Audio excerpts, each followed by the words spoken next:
My name is Ruari McKnight, Country Manager for Cabral Gold, Magellan Minerals. I've been in the region since 2003. I was one of the founders of Serabi Mining at the time, now Serabi Gold, the Palito mine.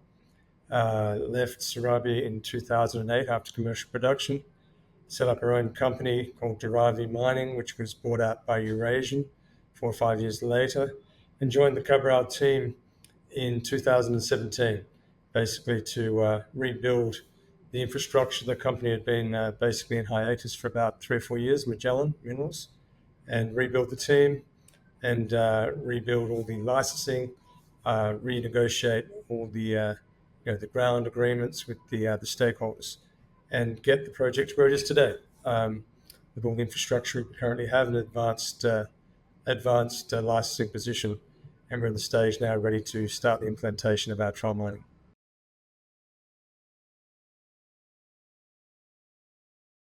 Well, the lessons you learn from putting in place the first industrial mine in a region which was very much lacking in logistics. It's a very steep learning curve, I'd say, but the most obvious lesson, I think, is to lean on the wealth of knowledge of the local service providers and the local communities. They've spent many years under these conditions, which can often facilitate the whole process. What seems to be a challenge which can't be beaten can be, and the success of the project is to bring in people that have that know-how, both on the ground, boots on the ground, but also working through the social and legal aspects and framework of licensing a project here in Brazil.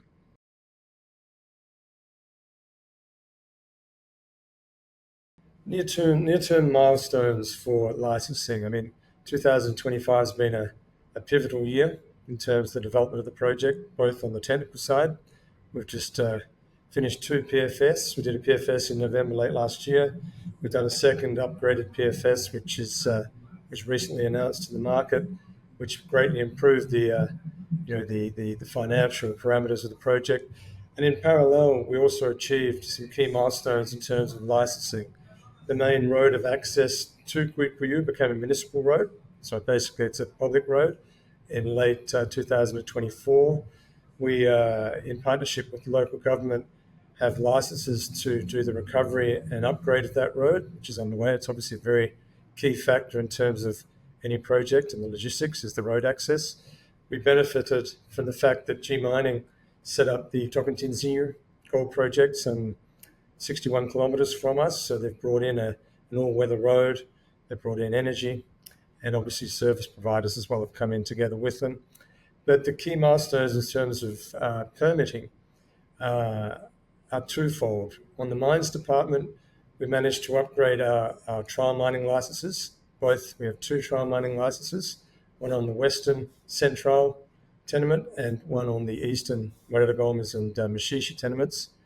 And we managed to get both of those licenses increased to 200,000 tonnes per year capacity trial mining on the Central lease and 300,000 tonnes per year on the MG, the Moreira Gomes lease. We also now have the key installation license that's been renewed. We've also upgraded and updated our suppression of vegetation and our rescue of fauna licenses. So we're now ready to go. Essentially, we will start suppression of vegetation on the key plateau, the mine where the plant will be, the processing plant, in about 10 days from today, and then move straight into earthworks, working towards the end of the year. There's another key license which we also received early this year, was the consent for the federal ICMBO agency, environmental agency. They oversee the APA, the area of environmental protection where the project lies, and that's a key item to have moving forward, both for the trial mining licenses and for our full mining license process.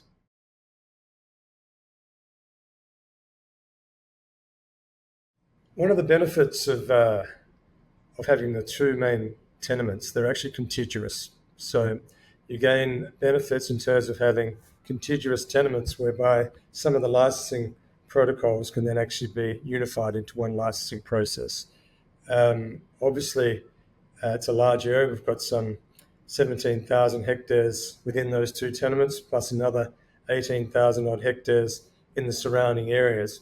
The biggest challenge is to have a centralised, well-equipped exploration camp, which we have. We currently have a camp with capacity up to 150 people. We have our own drill rigs, we have our own auger rigs, we have capacity to bring in third parties, provide the support with heavy equipment in terms of logistics, an extremely experienced exploration team, many of which have had 10 or 15 years experience working within the district, which makes a huge difference in terms of your ability to actually develop 3 or 4 or more targets at the same time. The distance between them is between 7 or 8 kilometres, some of them more distal, but we have a centralised exploration camp with all the facilities we need to be able to conduct our exploration programs.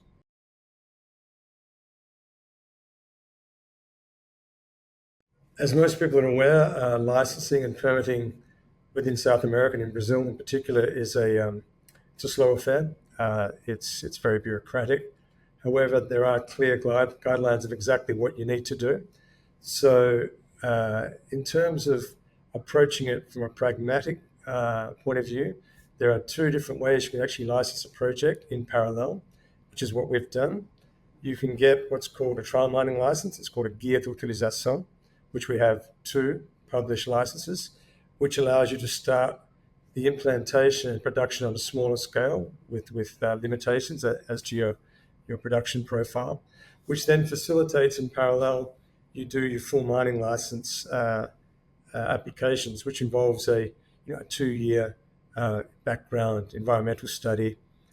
We've just passed through the analysis of that, field visits, and we've just had our 2 public audiences related to 2 different, at Cuicuyo and also Itaituna, being basically the head of the municipal government here, which were both very positive. So we're close to 85-95% of the way through the licensing process on the full mining license, and we have a fully licensed trial mining license. And it's a manner in which you can actually push forward at a more rapid pace using the 2 different types of licensing, and try and facilitate and accelerate the move towards full production.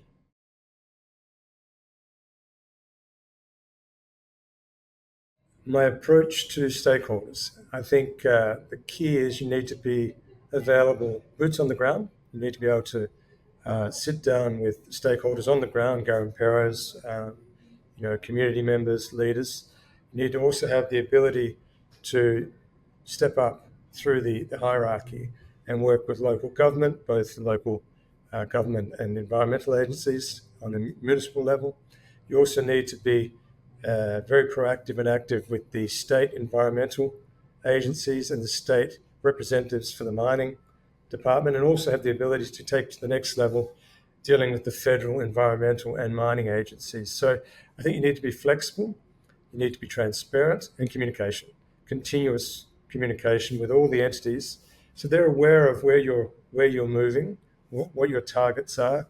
When problems arise, they're actually quite often they're very willing to help you try and find a way through these problems. There's always unforeseen events that take place, but having that transparency and that long-term relationship with the various parties makes a huge difference in terms of actually getting to the final result, which is a fully licensed project.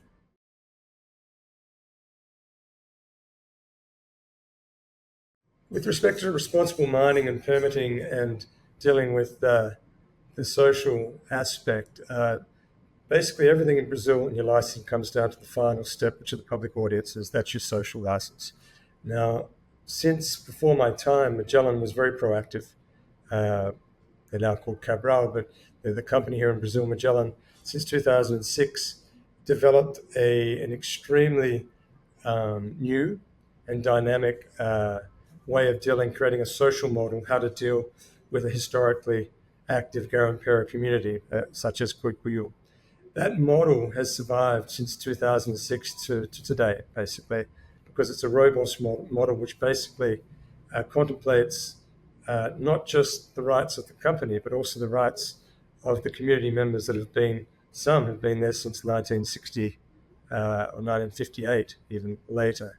Now that model has been basically taken by the hand by the state and the local governments. They want to use this model as a model to apply to other communities in similar situations to make a peaceful transition from artisan mining to industrial mining. So I'd say that the key to to answer your question regarding permitting and stakeholders, I think they go one hand in hand. I mean, the fact that we had excellent public audiences is fruit of the fact that Magellan has been working together and coexisting with the local Kikuyu community since 2006, and we've actually increased that cooperation since 2017, and we've already spent close to 5 million reales, so that's almost $1 million Canadian dollars in helping the community in terms of bringing in infrastructure, bringing in communication, water, schools, health, all the pillars of society that we expect elsewhere, which don't exist in a lot of these communities. So that's all part of it. It's the living with and within the community, and then that actually helps you when you move towards the licensing, because you do need to have that social license at the end of the day.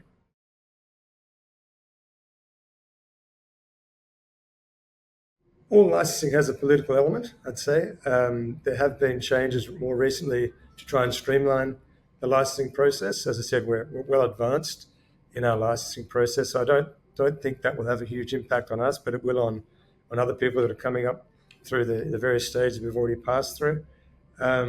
Obviously, I mean, up until about 2013 to 2014, there was no road access to Kikuyu. Everything was done by plane. So there's a huge cost associated with that. So with the presence of G mining within 30 kilometers flying distance from us, it's changed the landscape totally in terms of service providers, access roads, energy, and I have to say, we are actually benefiting from that, having that close proximity to a large-scale mining operation right at our doorstep. But in terms of the benefits as well, the local governments are starting to understand the importance of having industrial mining complexes within the region. And this transition from Garampara activity to industrial mining is actually beneficial in terms of generation of employment, generation of taxes, royalties, and all the other benefits that come indirectly with large mining complexes, mining companies coming into the region and putting into operation these mines.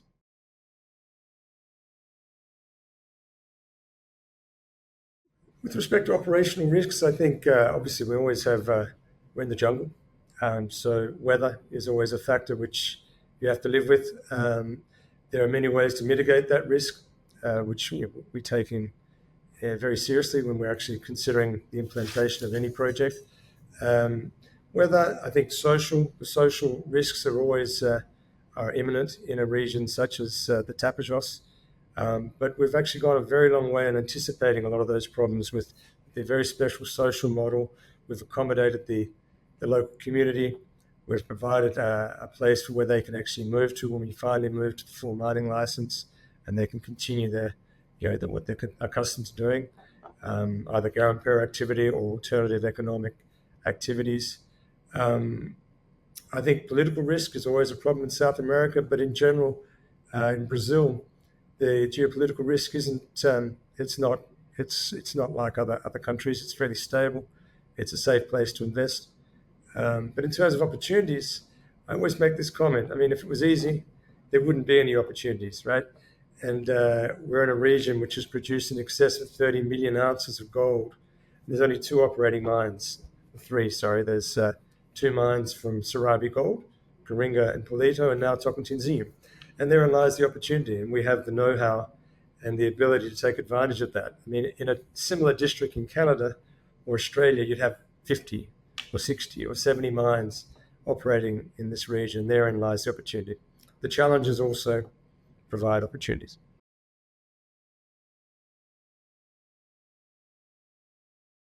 My personal philosophy, I think I've mentioned it, is transparency, communication, and being available from all tiers, from boots on the ground right through to the federal level.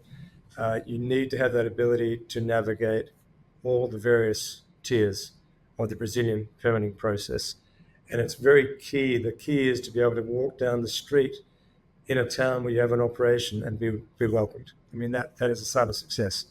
I think, and that needs to have humility. You need to have humility, but you also need to have flexibility and the capacity to find dynamic solutions to unusual situations. I'd say that's my philosophy.